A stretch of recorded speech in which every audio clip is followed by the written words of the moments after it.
Tu as aidé les gens, tu as payé leurs études, ils deviennent grands, ils t'oublient. Tu as formé quelqu'un, il devient un grand pasteur, il t'oublie. Tu as aidé quelqu'un dans les moments difficiles, maintenant il a les moyens, toi tu souffres, il t'oublie. Ça fait mal. Et combien des enfants font ça même à leurs parents? Ton père te fait étudier, te forme, te donne tout. Tu deviens un grand homme, tu l'oublies. C'est pourquoi, chère sœur, lorsqu'un garçon t'épouse, n'oublie pas qu'il a un parent, qu'il a une maman et qu'il a un père qui a pris soin de lui. Des fois, les femmes, quand vous entrez dans la vie des hommes, vous voulez faire oublier les hommes, les parents qui en ont pris soin. Moi et toi, nous nous sommes rencontrés, j'étais dragué en français. Le français là que j'ai utilisé pour te draguer, c'est papa qui avait payé. Donc si je ne t'avais pas dragué en bon français, tu n'allais dire non. Maintenant, le papa là qui a payé pour ce français là, maintenant je te mets dans ma maison, n'aide pas ton père, n'aide pas ton père, n'aide pas ta mère. Des ingratitudes. Frère, qu'aucune femme ne t'empêche de prendre soin de tes parents. Frère, Ozokanga, frère Bokanga, frère Bokanga, frère Bokanga. Qu'aucune femme ne t'empêche de prendre soin de ton père, de ta mère, au nom de l'amour. Frère Oganga, ma soeur, c'est la malédiction. Tu entres dans la vie d'un homme, tu veux l'empêcher de prendre soin de ses parents. C'est la malédiction. Des fois même, il ne voulait pas t'épouser. Hein. C'est sa maman qui lui a dit, je veux seulement cela. Il t'a épousé parce que sa maman conseillait. Maintenant, tu prends le trône, tu veux la détruire. Des malédictions. J'aimerais parler à toutes les personnes qui sont devenues grandes, mais qui ont oublié les personnes qui les ont aidées. Une fois j'entre dans une retraite, mes frères, de 40 jours, Dieu me pose la question sur un pasteur qui m'avait baptisé. Il me dit, où est le pasteur tel? J'ai dit, où est le pasteur? Ce pasteur m'a baptisé, j'avais 16 ans. J'ai prié à ses pieds pendant 2 ans et puis je suis allé ailleurs. Mais Dieu se souvenait de lui. Celui qui m'avait donné les bases sur la sainteté et la repentance. Ce pasteur prêchait la repentance de janvier en décembre. Il m'a dit, où est-il? J'ai répondu, je ne sais pas. Tu vas le chercher. Je suis allé le chercher. Je l'ai trouvé dans des problèmes. Et il m'a dit, désormais, tu paieras son loyer. Désormais. Et ça fait des dizaines d'années, chaque fin du mois, je paye le loyer de ce pasteur-là. Et la bénédiction est venue sur moi. Vous qui oubliez facilement les gens qui vous aident, vous les blessez terriblement. C'est pourquoi dans la vie, il faut avoir une profonde mémoire. Te souvenir de tes débuts. Il y a des gens qui sont venus dans cette église, ils n'étaient pas forts, ils deviennent forts, maintenant ils peuvent prêcher contre moi. Moi je te donne ma chair puis aux autres téanga. Frère, si tu as des choses à me reprocher, tu viens dans mon bureau, tu me parles. Mais je ne vais pas te donner ma chair, toi mon fils, oh Gogo Langa, un police spirituel. Tu ne connais pas mon bureau pour me dire papa, ça. Maintenant je te donne là, oh chrétien là. Un prédicateur c'est toujours quand on les crèche. Un prédicateur c'est toujours quand un fils le crèche, il sait. Quand tu deviens grand, ne blesse pas les gens qui t'ont aidé.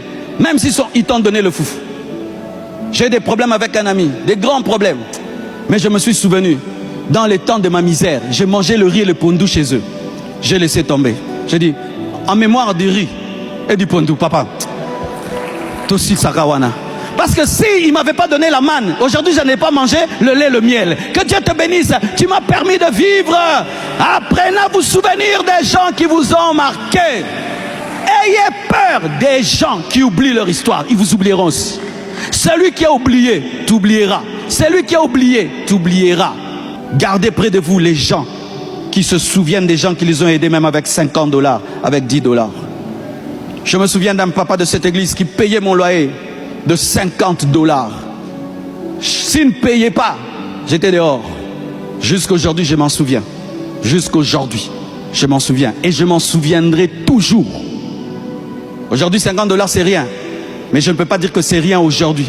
Mépriser ces 50 $ de ce temps-là parce qu'aujourd'hui, c'est rien. C'est ça ton problème. Et au salaire langanini, ça langanini. L'osso n'angane wando bigso, bah l'osso nini, bah l'osso te, bah l'osso no bah no sambele lango quand même. Tika babilo balolem le temps, tika. Maman Esther, j'ai t'oublié, hein. Faut apprendre le lingala rapidement.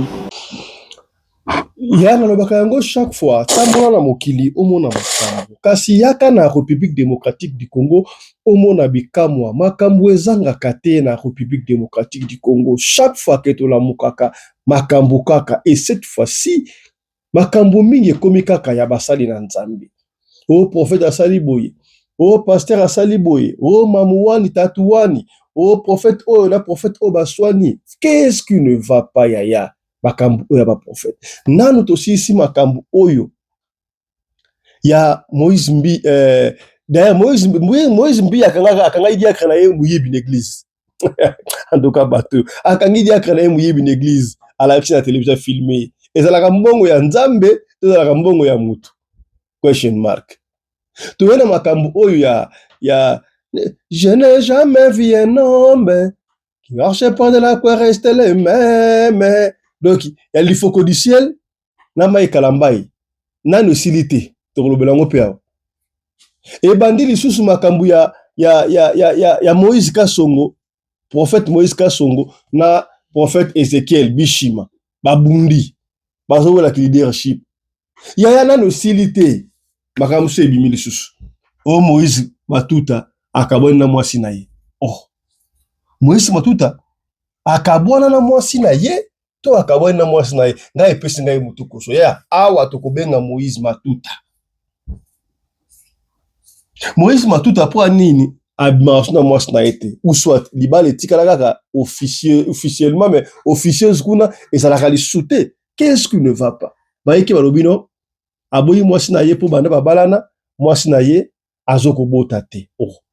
Est-ce que kobota ezalaka base ya okaboya pe na libala na yebite. Oh, bayiki balobi papa fiston ebi ke fiancé na ye wana mwasi ya Moïse Matuta azalaka na fiancé na ye moko na Londres. Tant Moïse Matuta na Olanda ye. Et puis fiancé na yo sa théâtre kitoko. Atika monde ya théâtre mwana malamu ba mona ke na makambu ya ba insanité te ba mona ke na makambu ba TikTok te. Mais comment est-ce que makambu ndengona qu'est-ce réellement passé? Nga epesi ngai mutuko so to ko solola yango awa na émission ya lelo.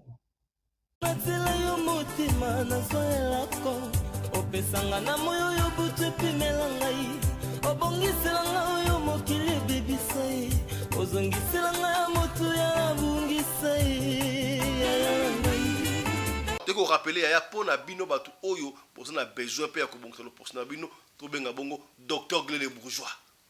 Docteur Glele Bourgeois ya azali nzambe ya loposo ya. Batu batekaka produit bakendaka beme nzambe ya loposo nzambe na bango nyonso tu ezali bongo docteur Glele le Bourgeois. Benga docteur Glele le Bourgeois soko na problème ba luvambano. On a problème cancer de peau. Pour la yo ebonga kalisumala mulamute benga bongo docteur Guilain le Bourgeois. Ozika moto ba cicatrice pas bongisa yo c'est docteur Guilain le Bourgeois. Benga ye na plus 27 85 46 86 411 wana docteur Guilain le Bourgeois nzambe ya loposo. Osimia limeti pembene sase papa sueno nini babo makamoto na petro te polamba na babola esengi makala yo timabanga Edgar Mvumbi papa na soki osali bongo wanobomi moto bolingo nanga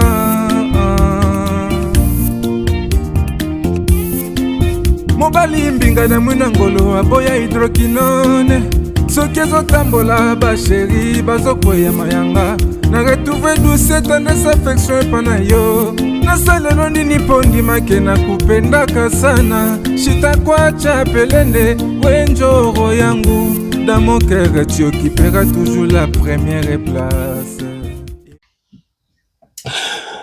Mbote Nabino, Mandeko Balandi, ya Radio Lokole Télévision, Bisika Nyos Tuboswami. Merci na confiance et fidélité. Vous allez couper sa programme Oyo Radio Lokole, ma solo et pas wapi chaque fois to kuta na kako solo la makambu Oyo ezali koleka na communauté na biso africaine. Mingi ya biso batu Oyo tolobaka lingala. Ngai babenga kangai fiston pelende tata ya Sedek. Soki bali boso omona biso to senga kana yo osabone. Soki osabone ya kobosa na ta soki mukete kofila cloche ya notification pour na yo orataka ba programme na bisote. Rappelez-vous, vous allez faire na deuxième chaîne na biso kaka na YouTube et pas wapi orobeta Afrique Masolo TV. Moni photo na ngai kuna osabone na deuxième chaîne Oyo ya biso. Landa biso lisusu na TikTok et pas wapi na TikTok orobeta Fiston Pelende osabone pe kuna ya to rapidement pour la roba deux trois choses to ko la pena mingité ya passe na motema. Bobengi biso baike bino bandi radio lokole bo bomisa ngai Oh papa Fiston talo likambwana ndenge nini est-ce que yoki te que Moïse Matuta akabwana na mwasi na ye mwasi moko malamu qu'est-ce qui s'est passé on a dit oh Moïse Matuta akabwani na mwasi na ye c'est quoi le problème? Oh non, il paraît, mwasi na ye azobota te yango wana a bengani ye aboyi ko bengana ye ko pesa esoni il a préféré azwa mwasi mosusu. Oh d'ailleurs oyebi Moïse Matuta azalaka bana 10 abota libanda entre 5 ou 10 abota actuellement papa Fiston oyebi ke mwasi ya Moïse Matuta aza na poto mais azwi mwasi mosusu na limité aofa na mwasi mosusu na limité na bi tiens qu'est-ce qui ne va pas kaka frère Moïse Matuta oto yebi nzembo na ye eningisaka epesaka batu esengo asala makambo oyo ya la vie c'est très compliqué moi vie je ne sais pas s'il faudrait le condamner à la radio le côté mais tout ça la analyse na suka notre pesaka chance mutu attirer les sons frère Matou Samuel pardon frère Moïse Mbiye. Oh, c'est qui? Moïse Matuta. Bon, on sera Moïse. Moïse Gak. Moïse Matuta a souffrir.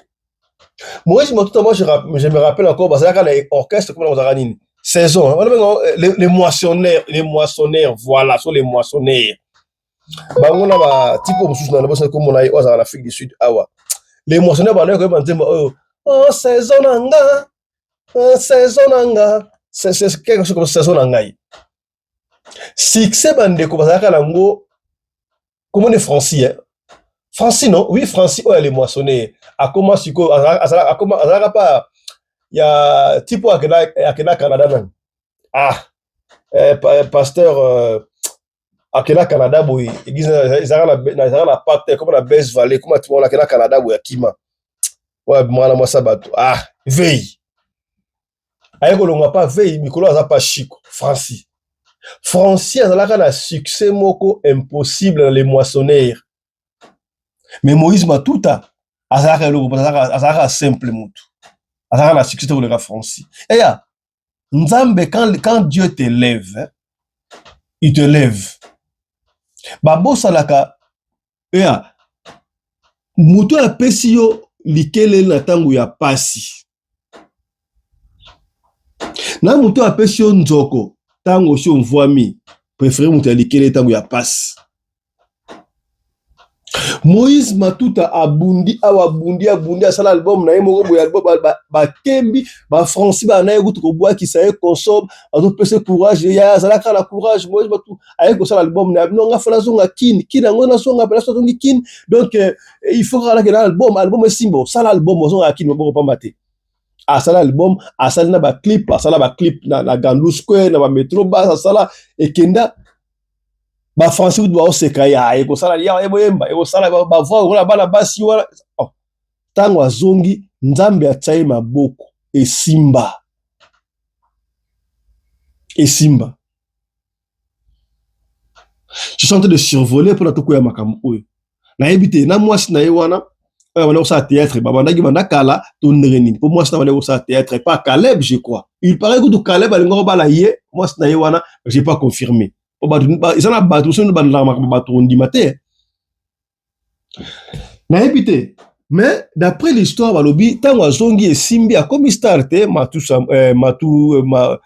Matuta Moïse alors moi c'est na on a siko o a problème oyo moi ça on est ko ça théâtre il paraît asalaki na fiancé na ye moko na Londres na ebité so chéri so fiancé mais moi na poto atinda mona ki sasa wa théâtre bo bambongo kande aswaka soin na ye nde ba terre ba linga ndingo wana ba fi balinga tengo ndingo wana aswaka soin na ye ozo yiba ngona watu mbongo ozo yibe mbongo ozo soin na ye ndenge te atinda ke mbongo bu na ebité ba kutala ki ndenge na Matou Samuel musu ba kutala ki na concert moko boye musu na fête soki on ne sait pas mais tango Matou Samuel ko linga ye peut-être arriva ke pe Matou Samuel mais Matou Samuel sans effet na yo ça il ramna ngai ka Matou Samuel na appela dossier à Matou Samuel Moïse Matuta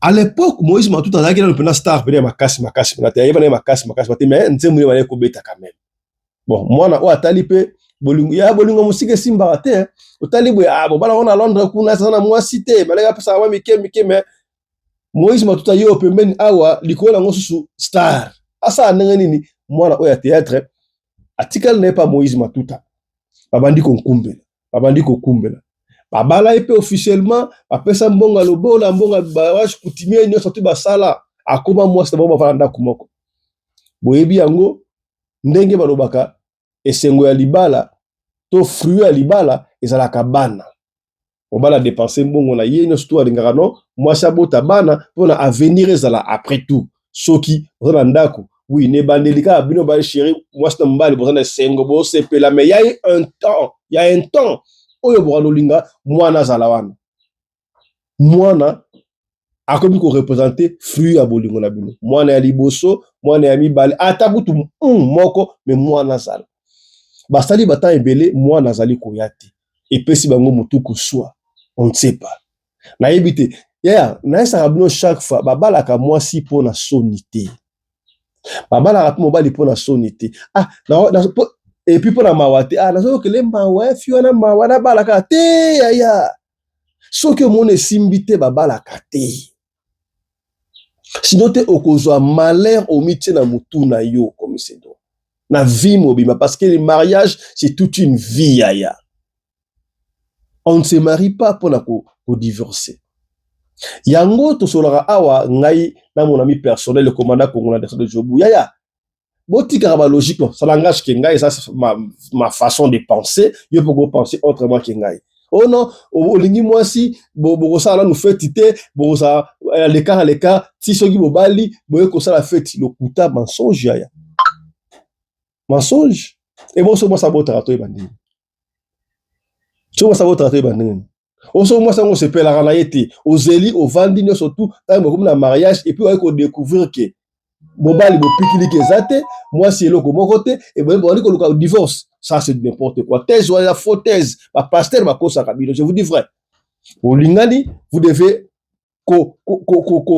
la période de fiançailles, il faut expérimenter sur tous les plans. Makambuno surtout. Est-ce que comme ouais ça propre réflexion en gaï. Dans les émissions au côté de ma cantine mais c'est ce que moi je pense pour éviter makamabo. S'il faudra même que bote ba mona moko botanan. Comment ça rana moi si bo fa na 2 ans, 3 ans, 4 ans la ki chéri boy. Yezema je attendre. Il faut me tout na paix. Tu as me la bakis. Ton ndengeni. On ne sait pas ce qui m'a tout Matuta Moïse azwaki ya continuer moi sinaye on ne sait pas mais tant babalani bafandi autant d'années moi nazoyate est-ce qu'il a fallu que là je suis en train de dire tout haut ce que les gens disent tout bas nazo réfléchir dans ndenge moko boye est-ce que moi si azobotate autant d'années to sali est-ce qu'il faudra sikoyo na boya mwasi européen soni mwasi na boyi mwana batupe on dirait azaki na kuta gena fiancé na Londres kuna na botola ebo et ko sala bien tsala kanga Moïse Matuta ba mona ka divorcer et ko sala ndenge et pesi mwa bilinga entre temps balobi mwasi azobotate Moïse Matuta koma na bala so 5 so 6 mais ba bi otoza ba so 10 en tout cas makambo yo basana nzambe na ebité. Donc, moi, si pe moi, comme moi gêné, ozona libala, ozolia, ozombela, surtout, moi, nazate. Moi, gêne, moi, les comme ça. Mais tant que vous soupez, bah, quand c'est la cas, moi, si. Au comment on a couple pas au botate, couple pas au botate. Mais, bon, que ça, avec examen, bon, ligo, ça peut examiner. Ngala, il va couple belé, pensant à n'engona. Bah, botate, bah, faire 5 ans, 6 ans, 10 ans, bah, botate. Tant que bah, kabouani, oh, moi ça qui est kuna boti mobala ju moi si mususu ala funga mlinge komba moi je suis payé azobota kakate sikona na bota kate mususu pesa la ka boza ensemble moi si azobota te mobali pas azobota te tango bokabwani omona moi ça qui a boti mobali pe aboti eza kindoki te c'est-à-dire que ba jeune na bino eza na incompatibilité c'est la science eza la rango pe. Tout le monde m'a refusé moi c'est combattre, mobile combattre. Est-ce que avant bobalana il faut botter la gêne na bino. Est-ce que ça s'attire? Tout se repoussaka. Yango wana avant mariage, il faut expérimenter makambo nyonso tout. Est-ce que komi to soli pembe? Et ceux qui awa les frères Moïse Matuta salaki yango, on ne sait pas. Il paraît ba kenda ki kutu ko sala tina test na Suisse. Batali ba bino oh mobile za bien. Moi si pas za bien, oh est-ce que et ça makambo to roba te ma test incompatibilité à ba germe. Ba rose ensemble était. Parce que la preuve est que ceux qui basent bien, Moïse Matuta, Balobi, à là-bas dans 5, à Boti, il y a 10. Moi, si le coup là, à gros mécaté pour ça, moi, si, à Zaranda, où est-ce qu'on va là, à Zobota Kakate, entre-temps, tant père me pose comment toi, à Robota là. D'après les gens, d'après son Iwana, et ça, moi, si, tout, à ce moment, bien taille papa, pour argumenter comment il paraît, Bakana, il peut la Katianda. Pour Zobota te, Bakana, ya. Basta na nzeo mona kawana basa ba tumabere moko na banda kuna ngoma za mystique yo mona ga libanda frère kingani ya pasteur kingani bomona basa la raté alors na éviter ceux qui c'est moi si toye to bakata kindengeni no bakende poto aye ko tinda moi si na France ngakuna loka tondi akena na bana moi si na bana jo akena moi akena yemo na France akoma fa na France et frère Moïse Matuta akenda la France quand la moi c'est qu'on sort moi si pas un beau raté. Entre temps il paraît Moïse Matuta kotoyo atia moi si moko na ndaku na limité ala moi si na ndaku na limité. Est-ce que basi ba boti bana to ba botite na yebite pe singa mutu ko so ya mukule na makambo oyo. Alors comment se fait RFC ndenge nini que Moïse Matuta à Bali? Moi, je me rappelle, c'est Moko la chaîne Moko Boye, Baïga ma vérité à Moïse Matuta ke, à Salabana, Bota Boye, Baïga le Makamouana, et à Funda qui peut chaîne, ou à son nani, Baïga au Samba, et Batika Makamboua, quelque chose comme ça. Obi Solango, et Bandi Kosonga Sikab. Et vous n'allez pas nous fermer la bouche, puisque nous allons après on analyse. Tu Robin a frère Moïse Matuta Awa. A expliqué son vous avez surtout le plus tard.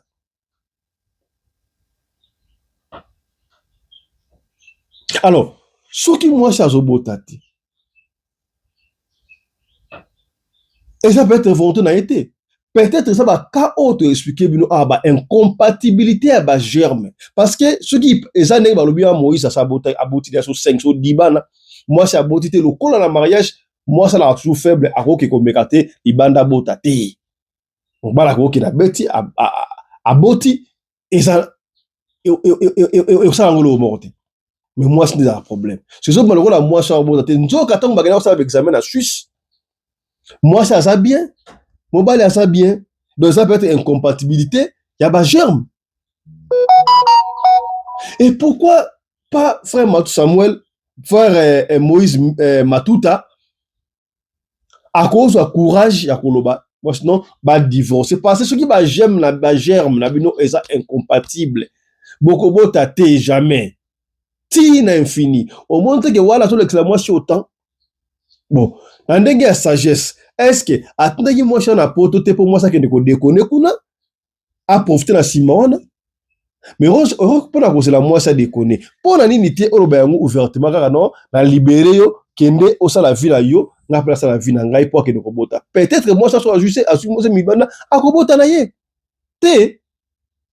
Alors, je tente de passer en revue Naoki analyse yande komoko oh j'apprécie très bien alors ça la analyse bien de comment si oyo na kotika la bino bolanda c'est qu'elle pense na ba vérité monsieur Misi Awa sur Moïse Matuta ayebi moi mingi ba yeba ça qui to la ngo ensemble ngana bino to la vérité ngo ensemble ngana bino et puis to zonga to ba moi 2-3 mots suivons ensemble. C'est important. Alors, c'est important et pour c'est essentiel. Le solo bandi hier, on m'a contacté quand il va bien à Bisso. Que n'est ça boy. Moi je m'occupe comment d'abord na limité. OK? Et donc là j'ai mis ma limite à la fort et tu là la fort mais la fond et si et koufa. Je lui m'en montre. On a qui n'a flashé. Mais ça bien que non, photo, combo, moins de ça exact pour nous créer des dégâts. Tu as besoin, il y a des informations plus pour nous éclaircir opinion. Mais ngai problème nanga. Ezaki pour conscientiser les frères. Moïse Matuta a ça très attention parce que bakabona on a moi si alliance. Voilà. OK? Ne place na la télé mais là qui yangwana.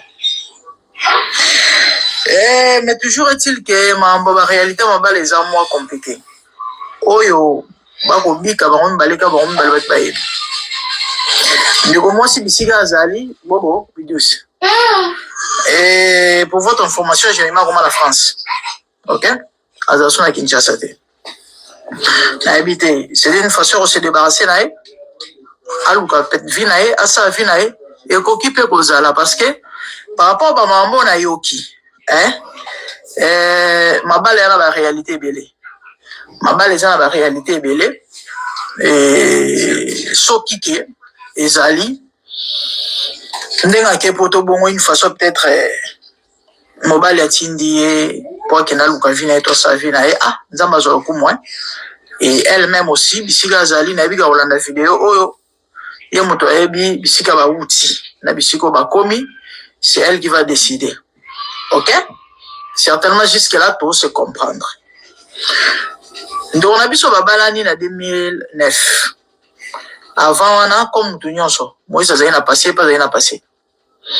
Et de quoi bêter na piscine mère na va na permet la prendre Moïse Matuta. C'est vrai mutaza on a ba faiblesse mais c'est un frère et beau frère na bato. Apena vrai mu Congo. On ba Congo ba bato yo balinga ba scandale te.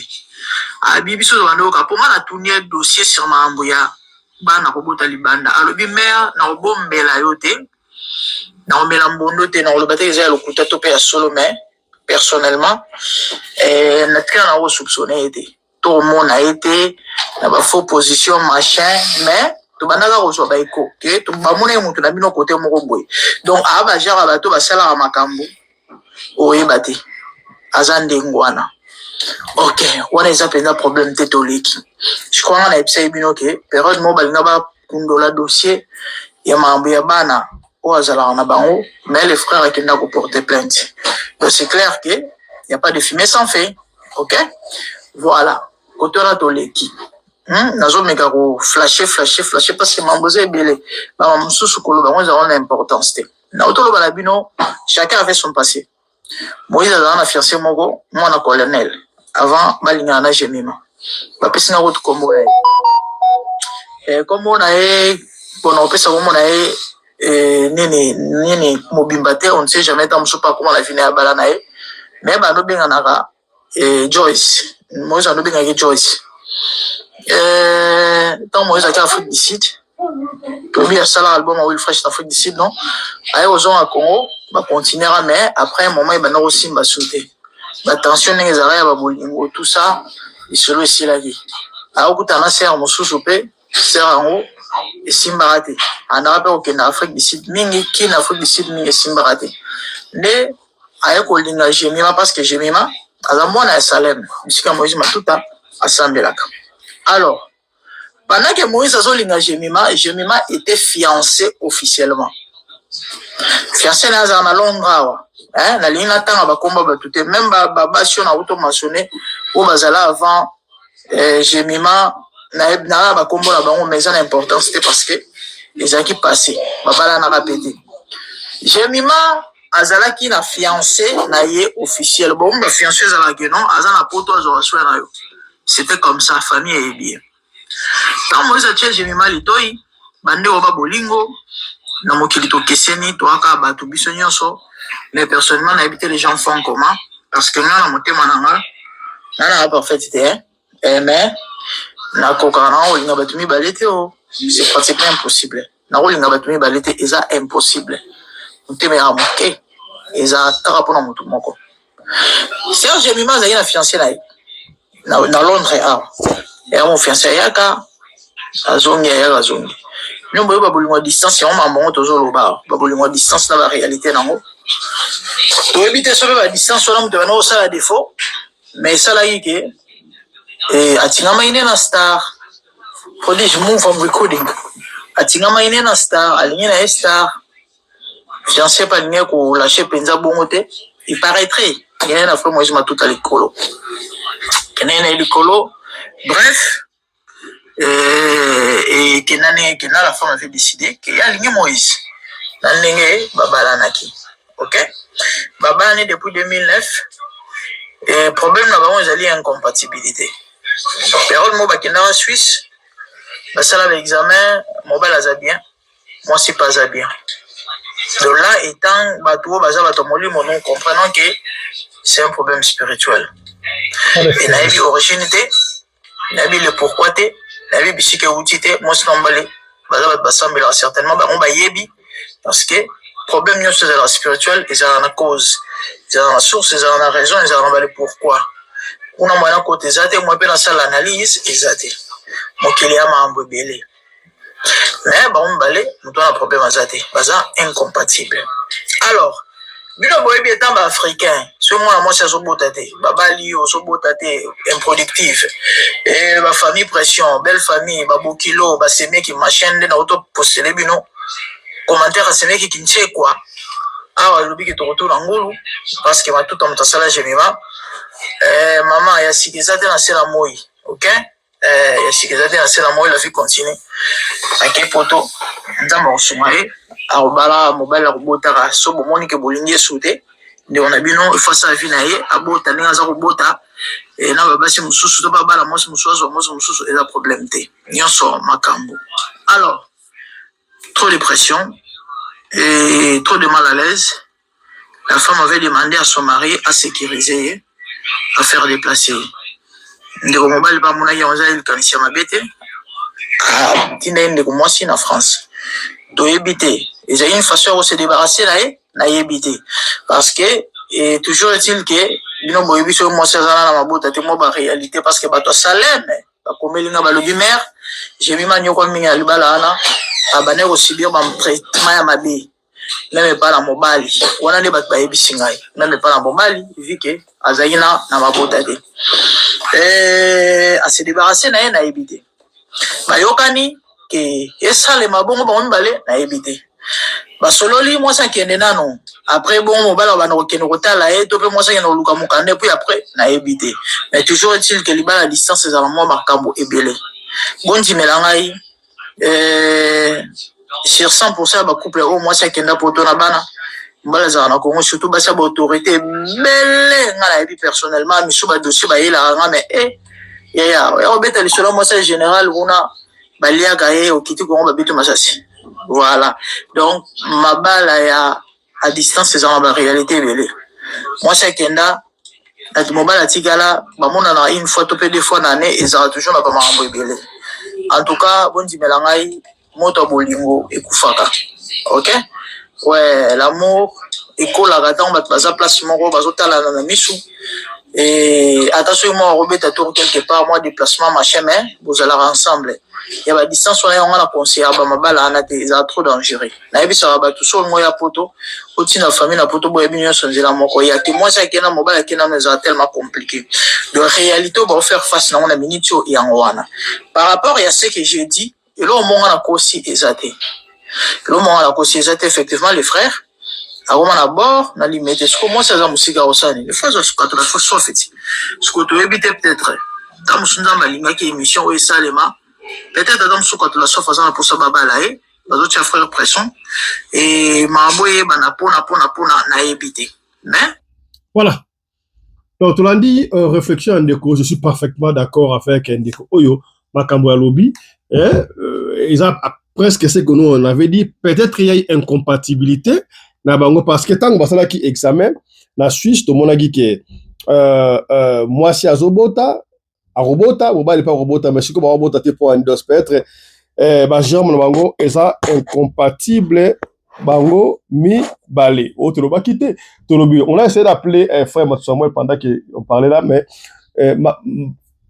on a essayé d'appeler le frère Moïse Matuta voilà voulais-je dire ils ont les cas presque pas donner les messages mais je crois il va revenir avec nous prochainement tu cozoyer awas tu jouer tu nerdo solanaye tu quoi expliquer bino est-ce que c'est vrai Makambo est-ce que y Moïse Matuta na sœur Jemima bazaka ensemble to basi bakabwani. Est-ce que c'est vrai qu'il y a comme na moi si on a limité? Est-ce que c'est vrai que à bota bana ce qui peut 5 ce qui 10? Ça, ce sont les questions auxquelles nous allons revenir dans nos prochaines éditions. Voilà.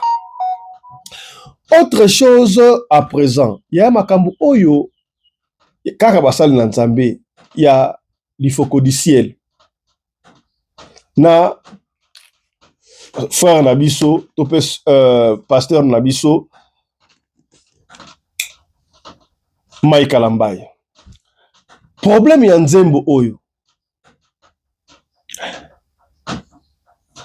L'inspiration, c'est le monde des dieux.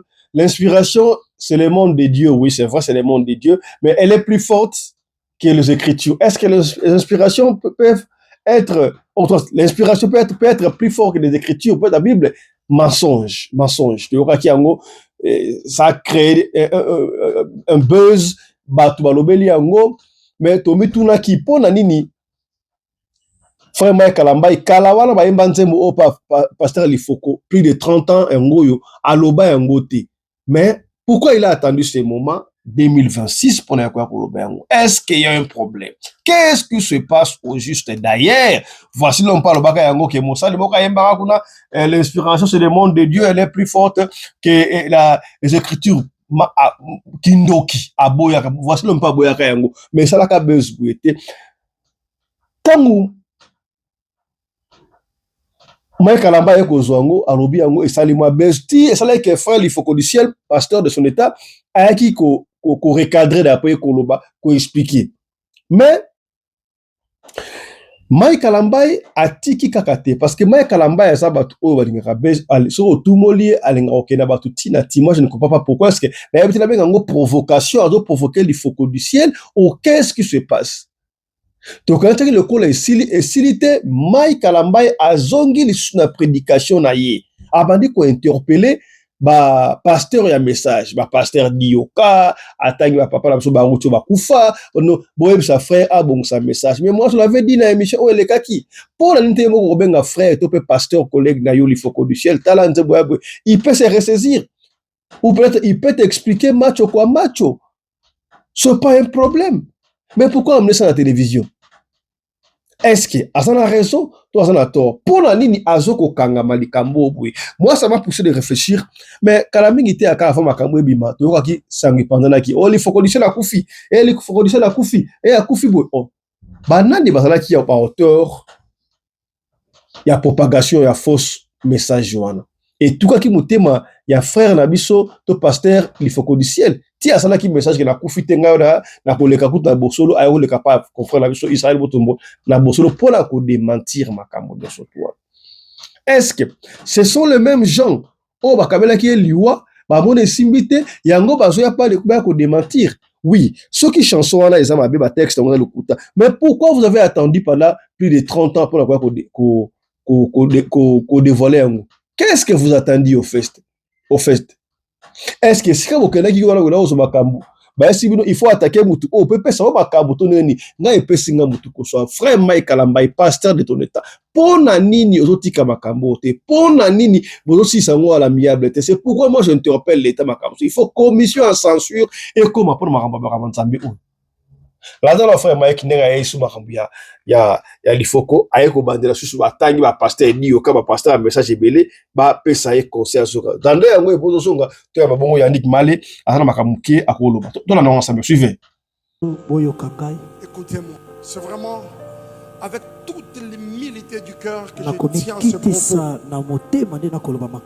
Je vous ai dit, vous savez, ok, je me suis tellement engagé dans la chose. Je n'ai pas beaucoup parlé de toutes les façons. J'ai parlé une fois et je suis revenu aujourd'hui pour éclairer, apporter lumière.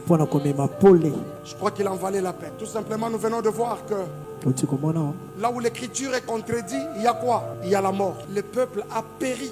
Dieu les a tués à cause de leur incrédulité à la parole, de leur révélation qui allait à l'encontre de la parole. Donnez-moi vos oreilles, je vais parler. Ce point, il est biblique.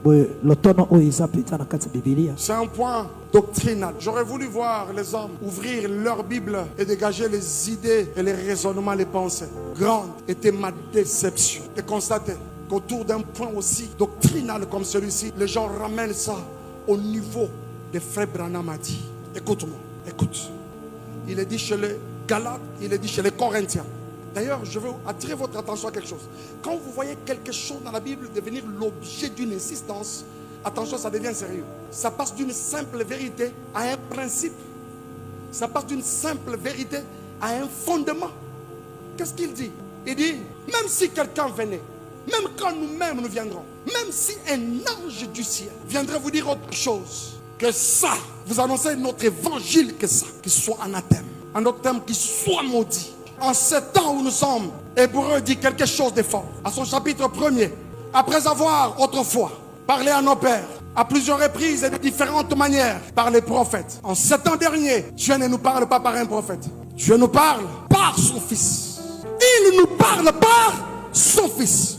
Hébreu chapitre 1er, le verset 1 et 2. Rappelez-vous qu'à la montagne de la transfiguration, Pierre, Jacques et Jean étaient là. Ils ont pris part à une expérience extraordinaire. Ils ont vu deux grands prophètes de la Bible, deux prophètes majeurs apparaître aux côtés de Jésus. Moïse de l'autre côté et Élie de l'autre côté. Le ciel a ouvert la bouche pour parler. Le ciel dit, celui-ci là, il est différent des prophètes. Celui-ci, c'est mon fils bien-aimé. Et ce qui va noter, en qui il y a tout de moi en lui. La Bible ne nous donne pas une option, c'est un impératif. Écoutez-le. La Bible déclare, les apôtres qui étaient là furent frappés des frayeurs. Et c'est dit comme somme. D'ailleurs, regardez, avant ça, qu'est-ce que Pierre dit? Révélation, l'inspiration. Tata, c'est tellement merveilleux ce que nous voyons. Permets-nous de faire 3 temps. Inspiration, révélation. Une pour toi, Moïse et Élie. La Bible dit, lisez bien la Bible. Il n'avait pas fini de parler. Inspiration na yo mabe. Ça c'est quoi ça? Quelle révélation? Écoutez un seul. Lui, la Bible dit, ils levèrent leurs yeux. Quand le ciel parle, écoutez les mais quand il lève les têtes et les yeux, les deux autres ont disparu et Jésus est resté seul. Suis-je en train de dire que le frère Branham n'était pas un serviteur de Dieu? Loin de là. Je crois tellement dans mon cœur que cet homme a servi le vrai Dieu. Mais s'il pouvait ressusciter aujourd'hui, il pleurerait de ce que son message est devenu. Il me dira, Mike, je n'avais pas prêché ça. Aujourd'hui, on dit de moi que je suis le Jésus déjà venu dans la chair. Quelle hérésie, quelle hérésie. Aujourd'hui, on baptise les gens à mon nom. Là, je suis tombé sur un message, un sermon du frère Branham sur la démonologie, domaine religieux, prêché le 9 juin 1953, paragraphe 29. C'est la série A.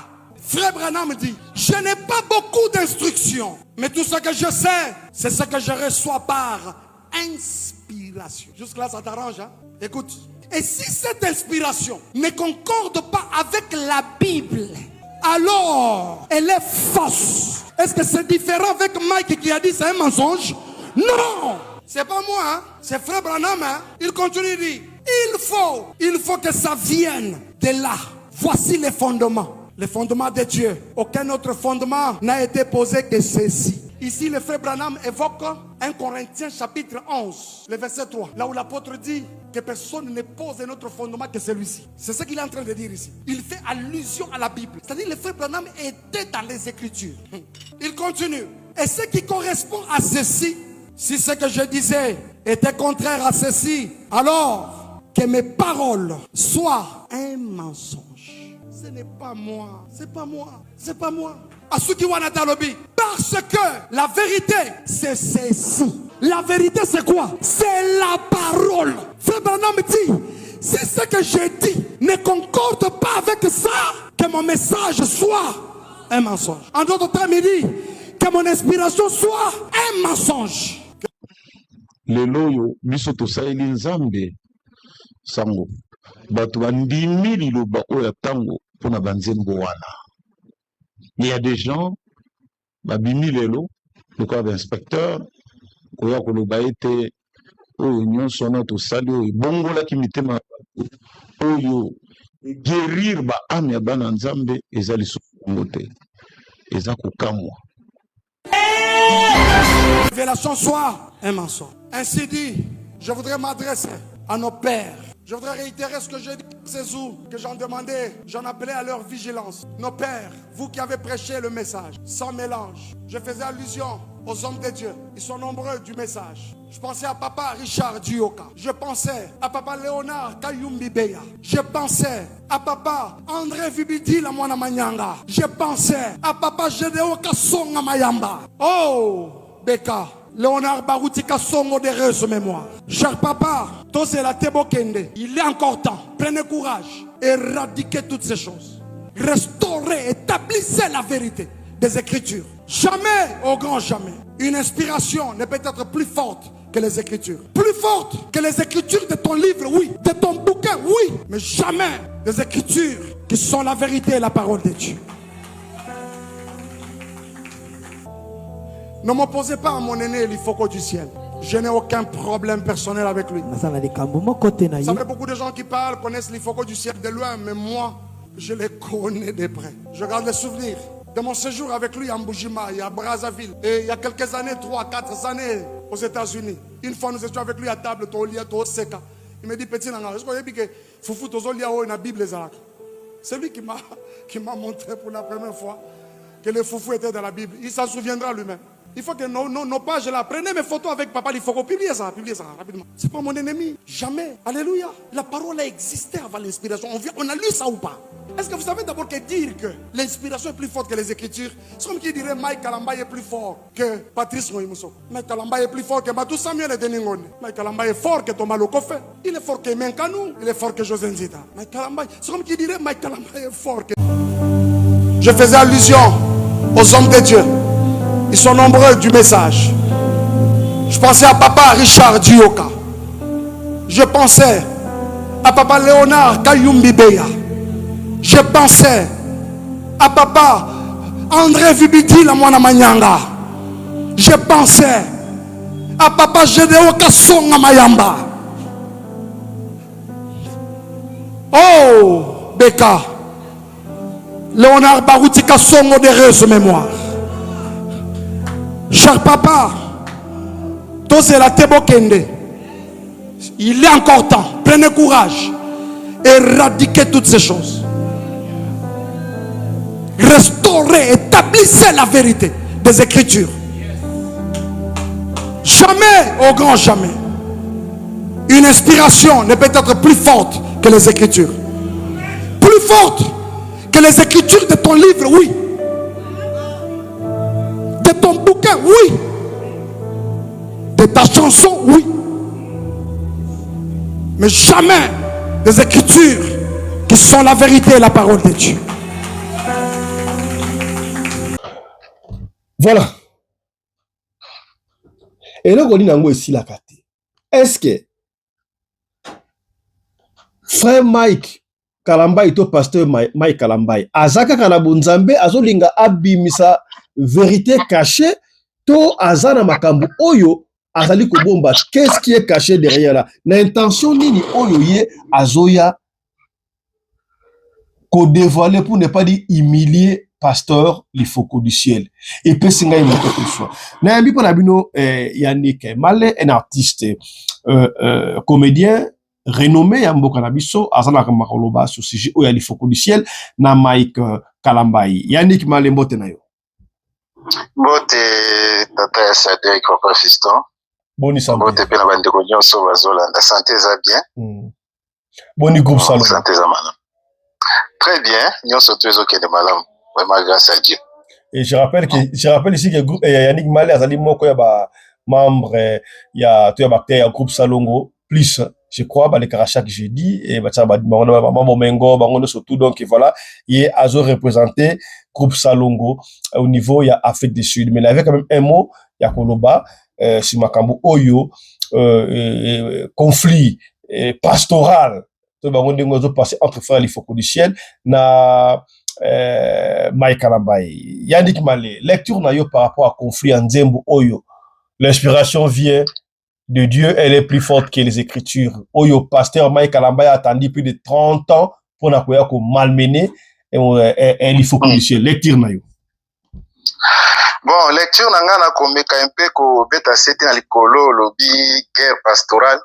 guerre pastorale ezalaka mais oyo ya bango ezali guerre scripturaire oyo ezali normal parce que même na tango ya baapôtre ezalaki ke soki mwa koko so eza côté baécriture bazali komata na Jérusalem na baconférence bafandi basali débat et puis bazwa bamona clair na likambo wana soki likambo wana eza clair te donc ya bango eza normal eza ni conflit eza ni guerre pastorale ezali moninga yembi oyo amoni clair te abeleli donc quitte ya bango mibale et pouvait organiser une conférence baye bafandi wana oyo aye na baécriture à l'appui oyo pa aye na baécriture à l'appui nde sikoyo lumière ya baécriture nde moto ekopesa ke oyo ayembaki ezali vrai oyo mpe aboyaki makambo ayembaki azali na fausseté to boye mais tobosana te bato wana mibale baza bavedete baza baartiste qui dit vedette na mboka na biso tozala mpe na mwa soif wana ya gloire ntango bato bakolobela ngai eosala nga mwa elengi moko boye wi naosantiri ke nazali kwa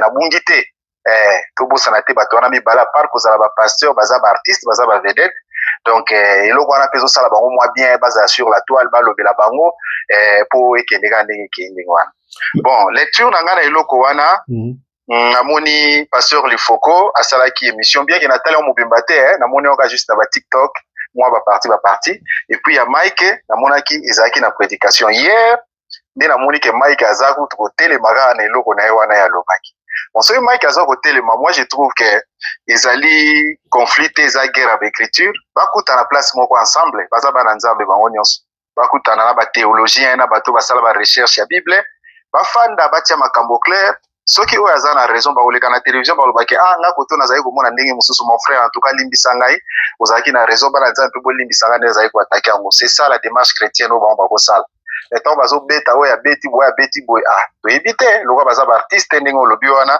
soki baa na eloko mosusu oyo eza na se oyo biso toyebi te selon lecture na ngai nakosala yango est-ce que si c'est seulement sur réellement bazalaki basali na nzambe ya solo omoni moninga moko asala erreur bon on peut pas dire que pendant tout ce temps comment est-ce que pasteur moko amonaka yango te mpe akoloba ça fait plus de 30 ans déjà sans chanson wana ebima po mais ate babaka la nuit peut durer longtemps mais le jour finit toujours par venir le couteau yaka na ascenseur vérité yaka na escalier salaka nini ekomaka on suppose que le jour vient d'apparaître et la vérité est commise mais étant basal na nzambe ici on parle pas la vedette oya mokili on parle pas de faire égaux on parle pas de Fali ou de héritiers de Weranson de Jibé de Kofi non de Bamassi non on parle de basal ya nzambe ce que moni na erreur pour la ligne te frère Mike il fallait qu'il abenga pasteur Lifoko la coulisse état basal na nzambe ndenge to monaka malgré vidéo fuitaka ya Moïse Mbiye na nani au moins ça fait nani au moins ça fait nani Marcelo Tunasi on a audio on est fitaka que non pasteur ba bisinga boye yango na bengio personnellement na yeba mais pourquoi ne pas Mike abenga ki Lifoko ndengo wana na ndenga bana nzambe ba solo là s'il y avait erreur bah ça n'a pas été remix il a préféré amener ça sur la toile la place publique au moins que quelque chose ne va pas. Bon, oui. Omoni na makambo ya Moïse na Marcelo eza makambo moko personnel parce que au milieu de ma connaissance ezaki personnel. Mais na makambo eza avec écriture papa ranga il faut to sala attention. Eza lokola ezaka na tata te ezaka na mama te ezaka na ndeko te. Ozomona donc ba beta rango boye ba beti. Bon, le frère Mike pouvait faire aussi ça, ya rubenga ndeko na ili foko frère, attention nzembo yo ebetinga to yokango mais koto yo na moni ndenge ni akoki ko expliquer. Mais bon, tant il y a arrivé na ba conclusion ana pour commencer, Mike n'est pas le premier ya kosala nini wana. Ya ko nuancer. Remarque oui. Parce que ba pasteur même ya message, bazalaka déjà ko telemela ngo depuis nzembo ibimaka. Bazaka déjà koloba ozi eloko wapi mais atangela bango ba citation ndé kuna na message ezaka ba citation bato muso ba comprendre ye même muso batika na eloko wana kese eza faux.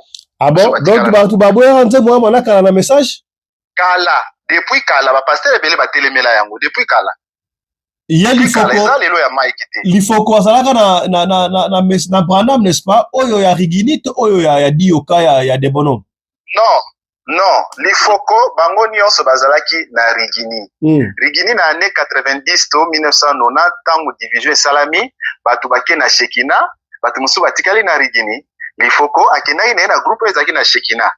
Shekina la limité pas Dioka. Brazzaville aki na Pointe Noire esika kenda okoma pasteur. Et pas Dioka, yakenda na Dioka. Aliandaki pasteur Dioka na Shekina. Mais aumelaki wana te akatisi na Brazzaville akei kuna akoma pasteur kuna pe place atikala kuna kofanda tina lelo. Oh donc Lifoko lycée na Brazza. Azaka na Brazza na Pointe Noire, oui. OK. Akina depuis 91. Donc ti lelo abali kuna aboti bana na ye kuna ti lelo aza na une grande église kuna na Pointe Noire. Donc nzembo wana composé yango kuna na 92. Nzembo wana ebetala à partir à Pointe Noire. L'inspiration c'est le monde de Dieu. Na Pointe Noire? Oui, a composé yango kuna wana déjà na 92 déjà komi kuna na Pointe Noire. OK. Mais ezala banzembo mususu ya Lifoko oyo atikala abetango na ba guitare sèche eza enregistré na cassette oyo nanu lelo asala ngo na studio te ezali ebele bazala ngo na disque dur nanga ezali ebele banzembo mususu bino boyebi te. Donc azala banzembo oyo asala akoma soka asala album akoma kozwa quelques nzembo akati ya kala wana abongisi yango abimisi nzembo wana tango ezobeta nanu esalami te na cassette po bato nyonso bayoka yango ezali kana mili ya message bato mingi ya message batelemelaka yango. Mais a expliquer bato ba comprenaki ti tango ayeko sala ngo siko na studio na ba qualité bien ebimi et c'est pas ça bato nyonso nzembo yo bika ba musicien bazaka nango chuchoté par bato banzembo na bango so eza mélodie kitoko nini rythme ezokende kitoko moto akosala attention pe na maloba penza te voilà akolanda elengi ya nzembo. Mais puisque tout le monde peut voici l'homme on dirait à télémela pe ngo na éviter voici l'homme à télémela ngo après Mike Kalamba et toi avant parce que bala vidéo moko iska solo ba Mosa le moko yemba l'inspiration vient de Dieu oui mais elle est plus forte que les écritures c'est la sorcellerie. Mike azani lokola nzembo fallait ayemba maloba na moyibi atana lobi vérité bana na yiba dongo ata misilie bungi ba lobe belengai. Mike aza victime parce que ye ekweli mabe parce que ye amemanga bokala. Mais voici l'homme tango asalaki yango ezalaki na 2024. Pourquoi esalaki ba boukan oyo te salibo.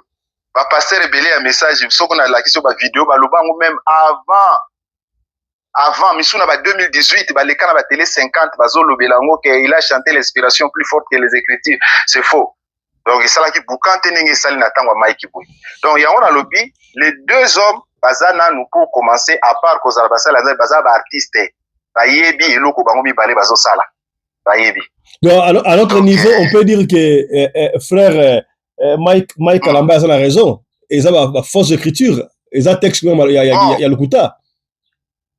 Omoni soki question wana ezali lié na makomi réponse tango kozala na makomi ezana mutu moko je crois Antoine Lavoisier soki Lavoisier babenga kaibo je pense azaki philosophe aloba rien ne se crée rien ne se perd tout se transforme. Ozomona biso toza ba metteur en scène soko pesi mutu rôle à jouer oyebisi que rien ne se crée rien ne se perd nyonso eza na kati wana na pesi rôle ya mama moko amuteya mabe yo eloko asiko kosala eza te kende koluka mama oyo azaka na muteya mabe oyo aza bebe na quartier étudier ye zwa makambo wana asalaka yaka nango sikoyo na art toza na eloko tobengaka une touche artistique okosala mwa une petite exagération po ozala copie conforme ya mama wana te po aloba te ke asali makambo nga nasaka oko exagérer moke na touche artistique ndenge pe bible ezali makomi yango wana ezali nyonso tokoluka eza na kati ya makomi nyonso yo kozwa pemela il faut oya nango ekita ezongiso na makomi ozo comprendre ngai donc à partir ya makomi nde tokosambisana nde tokoloba te oyo lobaki makomi elobi boye mais ndenge nini siko soki révélation na yo wana eza ko concordé na makomi wana nde komi problème soki révélation na yo eza ko concordé na makomi gloire à Dieu tobi ke nzambe aza na yo eza lokola na pesi prophétie papa na ngai Fiston Pelende na lobi ke nzambe révélé ngai papa Fiston Pelende lobi ko ke na Santon te et que commandela wana ekokweyisa bato ekoboma 40 personnes eza prophétie yo ondimi ofandi okeyi te alors lobi nango toyoka ke commandela ekoyaki te bato pe bakufi te à ce moment là tokosala nini bokobenga nga mutu napesaki prophétie tolobi papa tala prophétie no pesa mais que commandela yo lobaki lobi ekokoya ekoite imposer maboko eza diable mutalobelaki yo mais soki ke yo keite ekekomande lekwei ebomi pe bato alors que yo linga kokende kuna okeite tokomona ke nzambe epargne yo azalaki na yo alingaki tokufa tokopesa gloire na nzambe omoni makambo ya nzambe yango ndenge ezalaka mosusu sikoyo soki inspiration eyeli mutu eza na baécriture te alors ata eza kitoko ndenge nini tokometre yango de côté mais soki eza na makomi tokumisi nzambe tobi nzambe orevele ndeko na biso aye na eloko oyo makomi ezoconfirme eloko oyo ye alobi moi j'en ai dit na émission na ngai ute koleka lokola tomonaka bamusicien ya mokili culture en général bozalaka na commission ya censure n'est-ce pas donc omona soki artiste moko abimisi nzembo ekoleka na commission ya censure baétudie batexte wana ata bino bato ya théâtre bato ya baboke so osali pièce elekaka na commission ya censure n'est-ce pas baocensurer mais mpona nini commission ya censure wana ekoma ntina bana ya nzambe te na bapasteur na bato babanda kocensurer makambo mpo alobaka dernièrement te okomona awa na Ghana type moko aventure soki eboa noa soki ni akosi bato fin du monde eza le 25 décembre bato bateka bandako bakambo surtout balanda bango c'est-à-dire soki oza leader d'opinion possibilité ya enguma ya bato ezalaka kaka alors l'état faut atalaka makambo wana mpona nini baotya censure te mpona makambo nzambe na niveau ya l'état omoni na mboka na biso makambo spirituel ezalaka vraiment pasi mpona botraite yango na ndenge ya buramatari tala neti ndoki soki oke porter ndoki plainte na mboka na biso oza na bapreuve te on a braza tribunal bandoki ezalaka na bamboka mosusu batribunal wana ezali me na mboka na biso nazoloba biloko wana ezalaka pasi sikoyo mpona commission ya censure banda kolandela musique religieuse eza vraiment pasi parce que musique religieuse ezali na croyance moko boye eza na doctrine parce que toza pays laïque kobosana te moto aza na doctrine na ye bamusulman bazali bato mpe vialongo bazali bato ya maikari bazali aza libre ya kokroire oyo église na ye ezoteya ye alors na makambo spirituel basalaka boye yo musicien il faut ozala encadré na ministère moko boye ntango yo compose nzembo il faut ke nango soit pasteur oencadraka yo oyokisi ye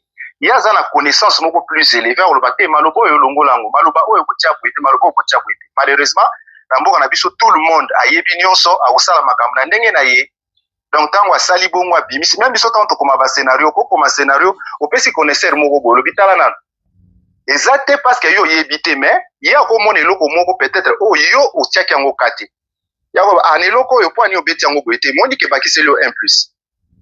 Sikoyo ndenge Mike asali nuance oyo ya eloko oyo mpo na ngai ekozala sujet mpe esala pasteur il faut ko natala nano place nini alobaki boye place nini alobaki peut-être mo moto ezo compliqué peut-être boye lui amoni kaka ke eza attaque ok baattake yo te baatake nde makomi yo memango sikoyo na makomi ndenge asaki na émission mpo olakisa ke tala makambo ngai nayembaki nazwaki yango na bible sikoyo peuple nde moto akojuge. Ok, donc je crois que le message est passé, Yannick Malé. On ne va pas vous prendre beaucoup de temps. Puis ça, ce programme à Groupe Salon, programme et puis on peut son numéro là, on va finir. Ouais, Toza toujours na YouTube et puis chaque lundi na RTNC2 à partir à 20h30 rediffusé na samedi na 22h. Tozo le kana YouTube ba pièce à Sikezali sur Tozo tiana moi ba vieillerie parce que Tozo préparer biloko to salaki. D'ici la semaine prochaine déjà to bana relancer ba épisode mususu ya si. Mais bino bolobaye ke ba théâtre ya Groupe Salon ba no le kapena na radio lokole me boyate bokima. Oh là là, eza kokima te. Eza na tante to sala ngo avec son tande to goye ba ndenge nini ya kosala ngo Monique ba makambo ezaki na ba RTNC na ba biloko belé mais to kokima yo te parce que radio lokole a soutenir Groupe Salon mingi to bien. Voilà, Yannick Malé, pesa biso numéro na yo. Tozo na ba tebele ba spectacle ba zo ta Congo ba spectacle partout mais bino bino botika spectacle ba autochtone ba comédien ça shooter botika mais ba tebele ba voyager to ari na jo mulek sazonga na Kinshasa ba mususu ba Soweto ba mona na raté ba sa rival ba zonga Kinshasa ba kota la politique donc on mona que mais yo oza metteur en scène tu peux toujours former. Le musapi moko esokola kelongi te ngapi nazala makambo ebele ya kosala misala epai makambo musu ebele tu vois donc tokobunda tomeka ozongisa ngo. Voilà, Yannick Malé pesa son numéro na yo. 082 plus 27, on a 82 56 29 821. Merci beaucoup. C'était Yannick Malé, Aza, metteur en scène. Moi, quand je metteur en scène, il y a un groupe Salongo Théâtre de chez nous. Il est en Afrique du Sud. On a besoin de publicité, publicité, scénario, quelqu'un qui a Yannick Malé dans le numéro 1. On voit comment est-ce qu'il est un artiste, comment est-ce qu'il a bien réfléchi. Et selon lui, il a un conflit aux opposés. En fait, il y a un conflit pastoral, il y a un pastoral, il y a un conflit à intervenir dans l'écriture, quelque chose comme ça. Il y a l'écriture, conflit scripturel. Et ça, donc, texte, il y a Bible au kata, parce que Bible, c'est comme moi déjà. Ce qui a oyemba qui ba inspiration, baka mususu. Voilà, on peut comprendre. Mais il n'est pas seul, hein. Il a fungo biso mayele, poto ba na kolanda la ba texte mususu ya batu. Oui. Ba bêtise peut-être trop. Vraiment, eloko, et ça c'est trop. Mais ça qui bino, parce que oyemba na côté, il y a ça différent. Voilà. Mais ça qui bino, il y avait aussi une artiste musicienne de l'époque, Mama Shabani. Aimbaka kuti meza kindoki. Oh, ngala ngamba na le pona mona ngela boya kelo kwa kuti meza kindoki te. Kuti meza kindoki te. Ba tu ba comment utiliser kindoki. Elle accepte. Alors ma connaissance que j'avais auparavant, ils ont n'engé moko tena ona za nango lelo. Voilà. Donc ba texte belé comme déjà kota ki na studio, au mona ki na ba concert ayemba so ba parti wana te. Voilà.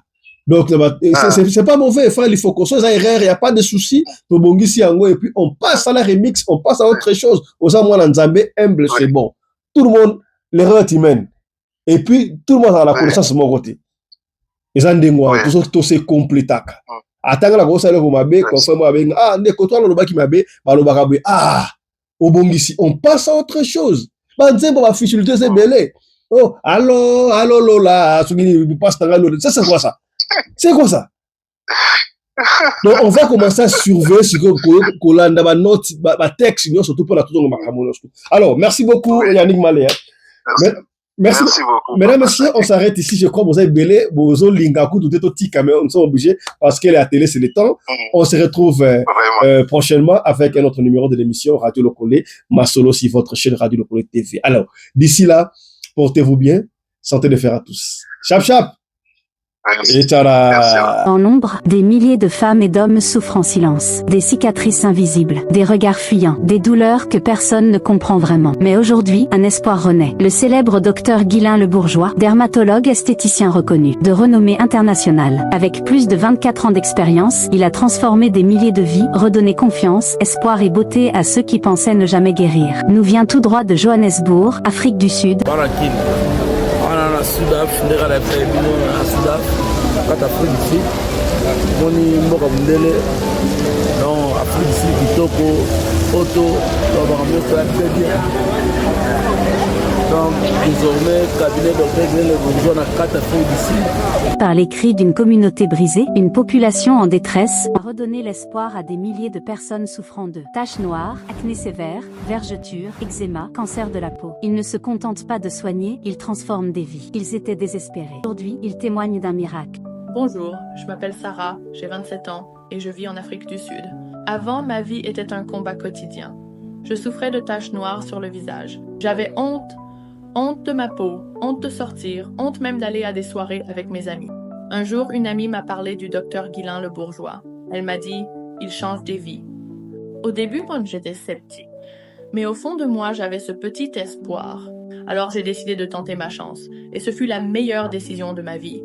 Grâce à son traitement et surtout au lait de beauté Déborah, ma peau s'est transformée. Merci au docteur Guylain Le Bourgeois. Ce n'est pas juste un médecin. C'est un sauveur de peau, un faiseur de miracles. Bonjour, je m'appelle Judith, j'ai 37 ans, je suis infirmière et je vis à Johannesburg, en Afrique du Sud. Je souffrais d'eczéma sévère. J'ai consulté, j'ai essayé des traitements, sans résultat. Jusqu'au jour où j'ai entendu parler du docteur Guylain Le Bourgeois. Je me suis dit, pourquoi pas? Peut-être que lui, il comprendra vraiment. Dès la première consultation, j'ai senti quelque chose de différent. Grâce à ses soins et à ses produits, aujourd'hui, je me sens belle. Produit à docteur Guylain Le Bourgeois, et pas il y a le silencieux de Kabila, Miguel Vemba. Docteur Guillain le Bourgeois est là pour révéler la beauté naturelle qui est déjà en vous. Il sera présent le 28 mai 2025 à Brazzaville, le 5 juin 2025 à Pointe-Noire. Contactez-la dès maintenant. Appelez les numéros à l'écran. Star na domaine nanga, na docteur en cosmétique. Hein? Ne faut pas confondre. Taille, masola bassin, taille acoustique, c'est docteur Guillain le Bourgeois. Vous en avez posé à relancer ma poitrine na yo, ko fongo la bassin na yo. Yamado, Yamalonga, oya bien wana, c'est docteur Guillain le Bourgeois. Aussi bien limeti pembene ça c'est papa soueno nini. Babo makamoto na petro te polamba na babola esengi makala yo timabanga. Edgar Mvumbi, papa na soki osali bongo wana bomi moto bolingo nanga.